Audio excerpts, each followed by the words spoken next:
Mamie Smith is the first African American and African American female to make a record of a blues song. The record became a hit, creating a change in the record industry and launching a new era of music aimed at Black listeners. Mamie singing the song Crazy Blues became a $1 million sensation. Mamie Smith opened the doors of popular music to Black female artists. The record was purchased by both Black and white consumers and was recognized as a lucrative marketing segment by studios and record company executives.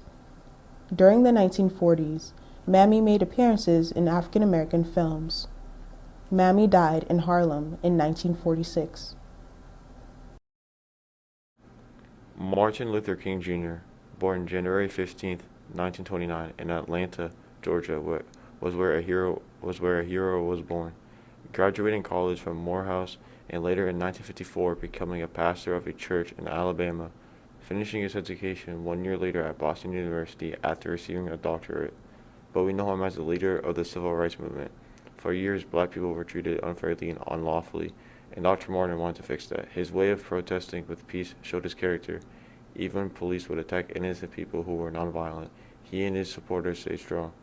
This made his voice heard, and on August 28, 1963, he would give the most infamous speech ever, the I Have a Dream speech, at the Lincoln Memorial in Washington, D.C. In this, he would talk about how he wants to see equal rights, equal treatment, and equality in general for the African American people. This speech paid a huge toll for the civil rights movement and created a gateway for equal rights for Black people.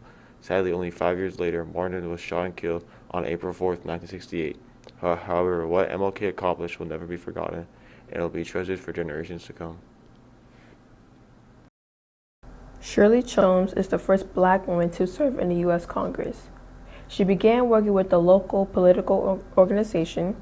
She fought for equal rights for women, minorities, immigrants, and the poor. Within 14 years, which is 7 terms in Congress, she's helped open up opportunities for well-known people we know today, like Barack Obama and Senator Elizabeth Warren. And because of her, we thank you and we live on her legacy.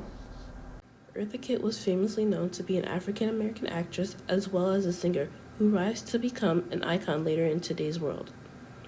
She has been in a wide spread of things, from being in film and television to the cabaret and theater. Some of her biggest roles in the spotlight include being Madame Zyron in Holes, Isma in The Emperor's New Groove, Agatha K. Plummer in Harriet the Spy, and the iconic role of being Catwoman in the 1960s Batman TV series. A little earlier in her life, after making her mark on Broadway, she was able to get a deal that later led her to recording her best memorable records, including Love for Sale, I Want to Be Evil, Ceci Bon, and Santa Baby, along with more than 20 albums.